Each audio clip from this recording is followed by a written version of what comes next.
Assalamualaikum warahmatullahi wabarakatuh.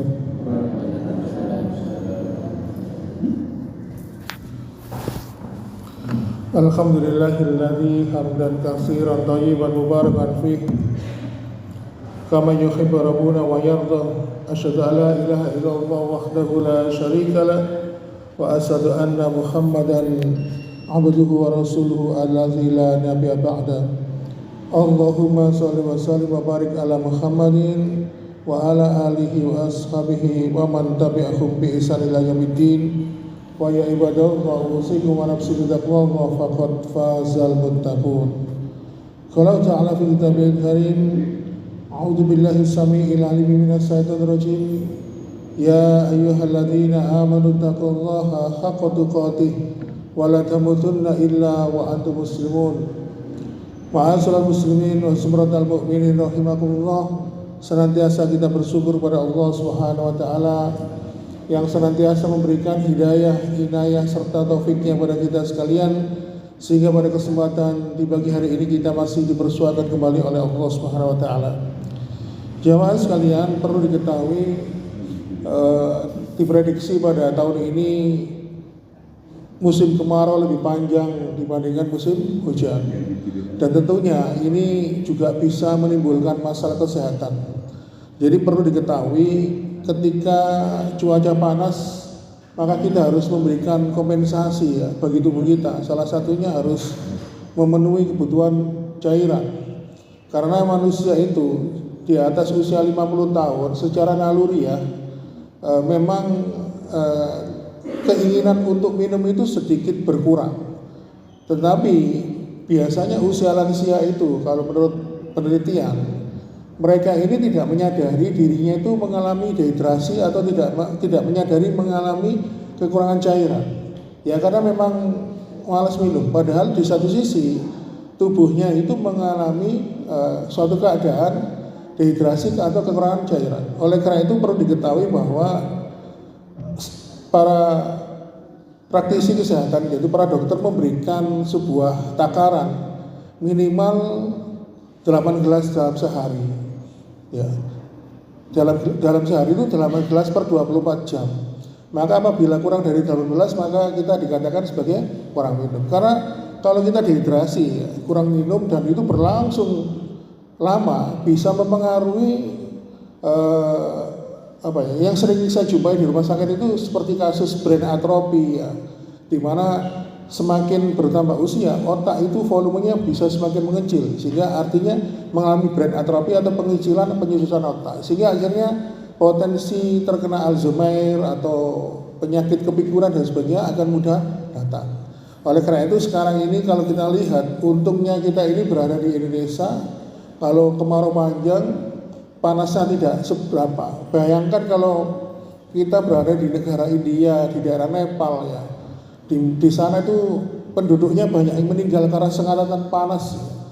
Cuaca panas yang ekstrim sehingga banyak di antara mereka tingkat kematiannya begitu tinggi. Salah satunya karena cuaca panas yang ekstrim. Oleh karena itu kita harus mengimbangi dengan banyak minum. Terus kemudian minum apa? Ya terserah, pokoknya minum. Bisa teh, bisa minum kolak, bisa minum air putih atau mungkin air kelapa.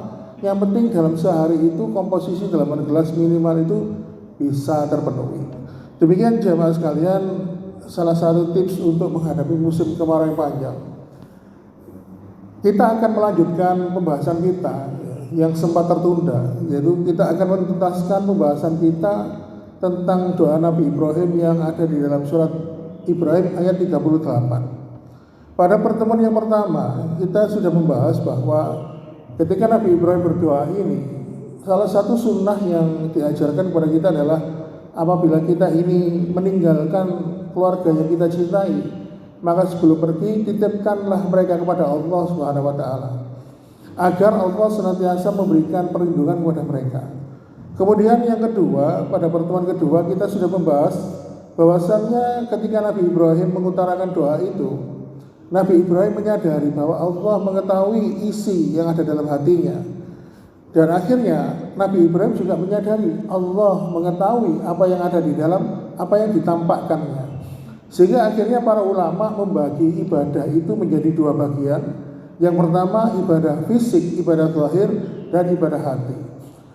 Maka pada kesempatan pagi hari ini, insya Allah ini kita akan membahas, menuntaskan pembahasan yang terakhir pada surat Ibrahim ayat 38. Ketika Nabi Ibrahim berdoa, Rabbana innaka ta'lamu ma nukhfi wa ma nu'lin wa ma yakhfa 'ala Allah syai'un fil ardi wa la fis sama. Ya Tuhan kami, sesungguhnya Engkau mengetahui apa yang kami sembunyikan dan apa yang kami tampakkan, dan tidak ada sesuatu pun yang tersembunyi bagi Allah, baik yang ada di bumi maupun yang ada di langit. Ma'asyiral muslimin, doa Nabi Ibrahim ini menurut para ulama tafsir adalah, dalam hal ini Nabi Ibrahim itu mengakui bahwasannya ilmunya Allah luas sekali sehingga penjagaan Allah itu meliputi atas segala sesuatu. Sehingga akhirnya Nabi Ibrahim pun menyadari lewat untayan doa-doa ini, yang beliau panjatkan adalah seakan-akan mengatakan kepada dirinya sendiri dan juga mengatakan kepada Allah, ya Allah, sesungguhnya Engkau mengetahui di dalam hatiku dan tidak ada yang tersembunyi bagimu untuk mengetahui kedalaman hatiku. Karena apa? Karena Nabi Ibrahim itu sebagai Khalilur Rahman, kekasihnya Allah, dia memahamkan dirinya bahwa semuanya itu terbuka di hadapan Allah Subhanahu wa taala. Sehingga akhirnya apa? Nabi Ibrahim pun tersadar bahwa tidak ada rahasia antara dirinya sebagai hamba dan antara Allah sebagai Sang Khalik. Jadi ketika manusia itu berhadapan dengan Allah, sesungguhnya tidak ada rahasia, karena sesungguhnya Allah yang mengetahui semua rahasia itu. Ma'asyiral muslimin, kata rahasia kalau dalam bahasa Arab namanya sirrun ya. Kalau dalam kamus terjemahan bahasa Arab Indonesia disebutkan bahwa yang dimaksud rahasia itu adalah apabila berlaku untuk sesama manusia. Kenapa? Karena pengetahuan manusia itu terbatas. Dia tidak banyak mengetahui informasi tentang orang lain, sehingga ketika ada sesuatu yang disembunyikan, itu baru dinamakan dengan rahasia. Tetapi rahasia di sini tidak berlaku bagi Allah Subhanahu wa taala. Oleh karena itu, ma'asyiral muslimin, ketika seseorang itu melakukan perbuatan dosa dan maksiat, sesungguhnya dia itu tidak menyadari bahwasannya Allah itu mengetahui segala perbuatannya. Makanya orang yang merasa dia bisa menyembunyikan di hadapan manusia, maka dia pasti akan merahasiakan. Kalau misalnya kita melihat di pengadilan ya, ada seorang saksi walaupun dia bersumpah berkata dengan jujur, tetapi dia yakin hakim pengacara dia tidak tahu kejadian sebenarnya, sehingga saksi itu pun bisa bersaksi palsu, menyampaikan keterangan-keterangan yang tidak benar, karena dia merasa mereka tidak tahu. Tetapi seandainya dia menyadari bahwa Allah yang mengetahui seluruh rahasia itu, dia pasti tidak akan bisa berbohong dalam hal ini.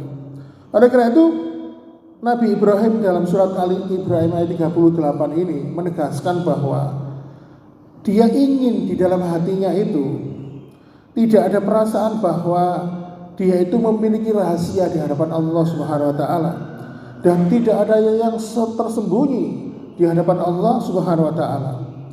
Makanya dalam Al-Qur'an ketika Allah Subhanahu wa taala, banyak ayat Al-Qur'an itu Allah menerangkan tentang keutamaan dirinya sebagai pencipta. Allah banyak sekali memperkenalkan dirinya ya, dengan memperkenalkan dirinya sebagai sesuatu zat yang mengetahui segala sesuatu. Bahkan Allah itu dalam sebuah ayat disebutkan bisa mengetahui khoni'atal a'yun. Apa khoni'atal a'yun itu? Pandangan yang tersembunyi. Jadi misalnya begini, ada seorang laki-laki yang ghadul basar, yang menundukkan pandangannya. Misalnya ketika bertemu dengan wanita yang cantik, di hadapan manusia dia itu seakan-akan menundukkan pandangan. Tetapi ketika dia memalingkan wajah dengan kecepatan 1 atau mungkin 2 detik, dia sempat melihat paras cantik dari wanita itu. Kemudian dengan kecepatan yang sepertiga detik itu, dia memanfaatkan pandangan itu. Inilah Allah mengetahui hal yang seperti ini. Sehingga ketika mengetahui tabiat manusia ini, Allah pun menjelaskan di dalam surat An-Nur. Ya, di dalam surat An-Nur ayat yang ke-64, Allah Subhanahu wa taala berfirman, dan dia mengetahui keadaan kamu sekarang dan mengetahui pula hari ketika mereka dikembalikan kepadanya, lalu diterangkan kepada mereka apa yang telah mereka kerjakan, dan Allah Maha mengetahui atas segala sesuatu. Makanya hal ini, Pak, ketika Allah menerangkan, Allah saja mengetahui khaninya adal ayun, yaitu Allah pun bisa mengetahuinya. Bahkan yang terlintas dalam hati kita, yang terlintas dalam pikiran kita, Allah pun tahu.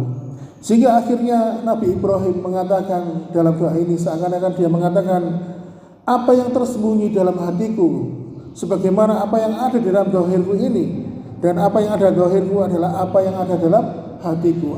Artinya apa? Nabi Ibrahim mengatakan, aku dan diriku ini sesuai dengan apa yang ada dalam hatiku.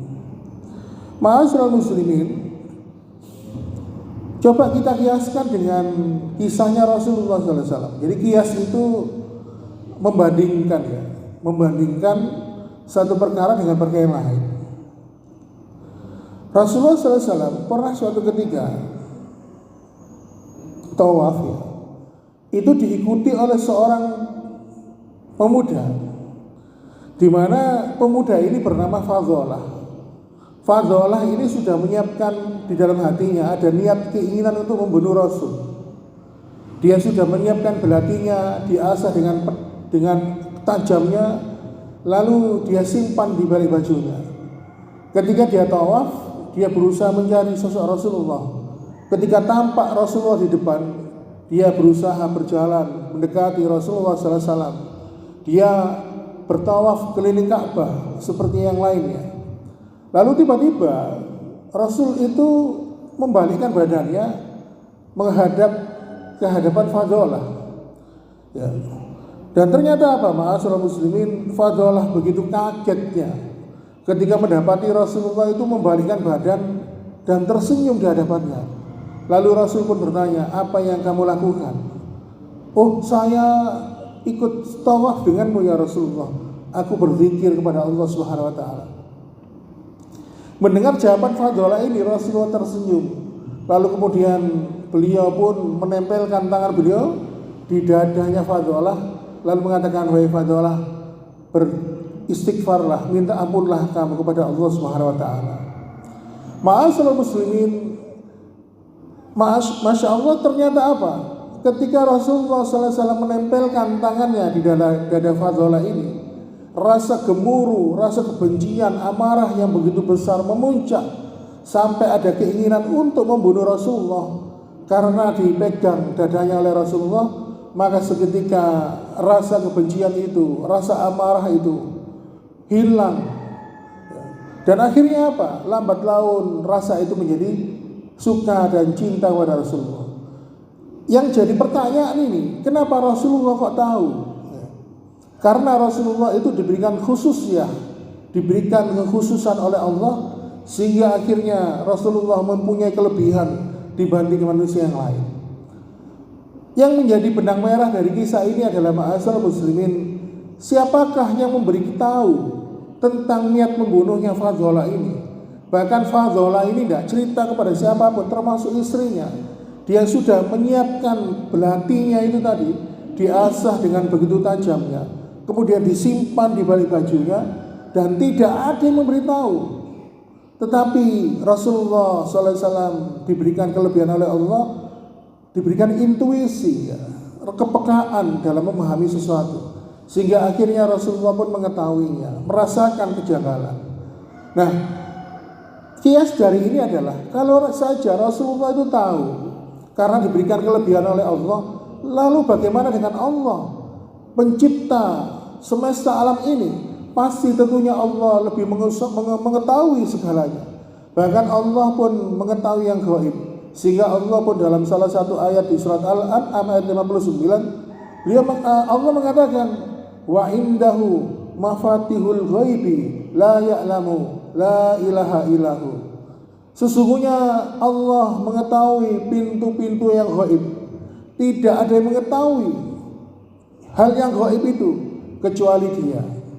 Oleh karena itu, ma'asyiral muslimin wa subhanallahi mu'minin rahimakumullah, ketika Rasulullah SAW mengetahui ini, akhirnya dia tersenyum dan menempelkan dadanya, tangannya ke dada Fadhalah, sehingga akhirnya Fadhalah pun merasakan efek gara-gara dadanya disentuh oleh Rasulullah. Dia merasakan kehangatan di dalam dadanya, bahkan sampai bertahun-tahun lamanya.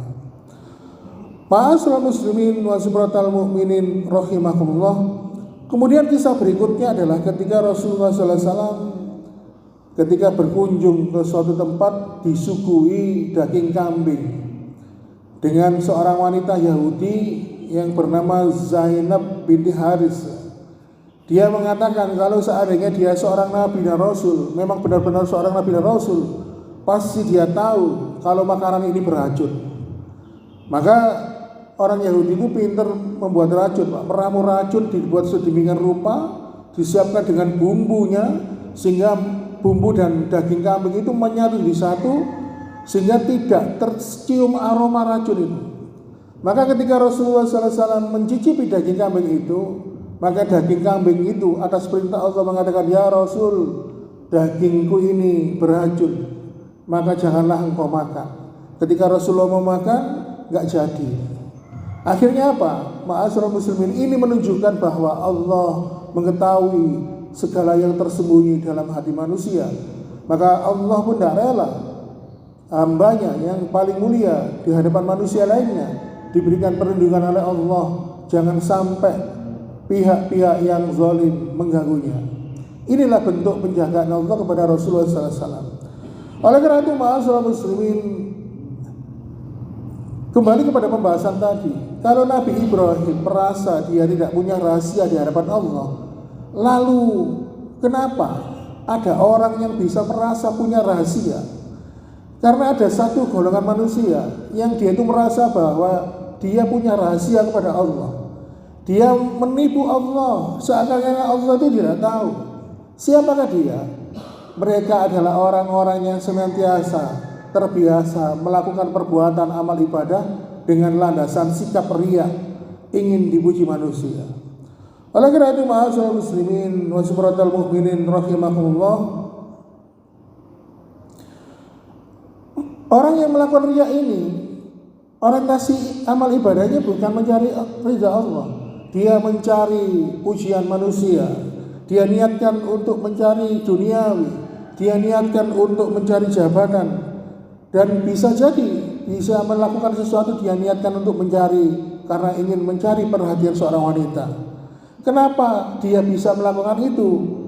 Karena tidaklah seseorang jatuh dalam keadaan riya kecuali kalau mereka tidak memahami konsep doa Nabi Ibrahim ini, bahwasannya Allah Maha mengetahui yang tersembunyi dalam hati manusia.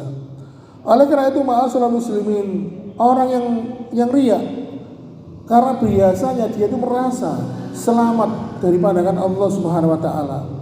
Oleh karena itu, para ulama pun memberikan tips agar kita ini senantiasa bisa terbebas dari riya adalah, maka seseorang itu harus merasa dirinya tidak ada rahasia antara dirinya dengan Allah Subhanahu wa taala.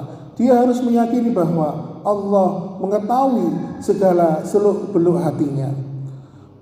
Orang yang merasa riya itu, ma'asyiral muslimin, merasa bahwa perbuatannya tidak dilihat oleh Allah Subhanahu wa taala, padahal Allah mengetahui isi hatinya.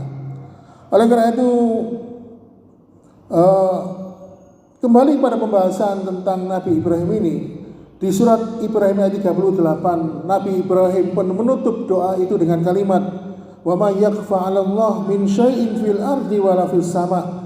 Dan tidak ada sesuatu pun yang tersembunyi bagi Allah, baik yang ada di bumi maupun yang ada di langit. Jadi di bumi ini dan di langit ini tidak ada yang tersembunyi bagi Allah Subhanahu wa taala, dan semua manusia itu rahasianya pasti akan diketahui oleh manusia. Kalau kita mengenal seseorang, Pak, kita bisa mengenal seseorang itu melakukan perbuatan dosa, atau mungkin bisa mengetahui track record seseorang itu kalau kita ini sudah lama bergaul dengannya. Mungkin setelah 3 tahun, oh ternyata wong iku ngene, oh ternyata wong ngene. Kita baru tahu setelah lama bergaul. Tetapi Allah saat itu juga mengetahui bagaimana isi hati manusia. Oleh karena itu, ma'asyiral muslimin, kesimpulannya adalah ketika ada seseorang yang merasa punya rahasia, adalah mereka yang senantiasa condong untuk berbuat dosa dan maksiat. Kenapa? Salah satu mereka yang terbiasa untuk menyimpan rahasia kepada Allah adalah mereka yang senantiasa menjadikan sandaran kepada selain Allah, mencari sandaran kepada makhluk, mencari pujian kepada makhluk, sehingga akhirnya dia merasa Allah tidak bisa melihat apa yang dia ketahui.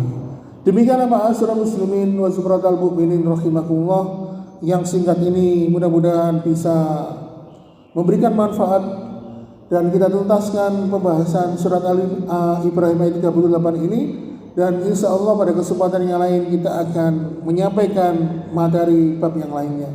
Mudah-mudahan Allah mensegerakan kita bertemu kembali dalam suasana yang berbahagia ini, dan semoga Allah senantiasa memberikan kita istiqamah dalam menjalankan ketaatan dan ketakwaan kepada Allah Subhanahu wa taala. Aqulu qouli hadza wa astaghfiru li wa lakum innahu wal ghafurur rahim. Assalamualaikum warahmatullahi wabarakatuh.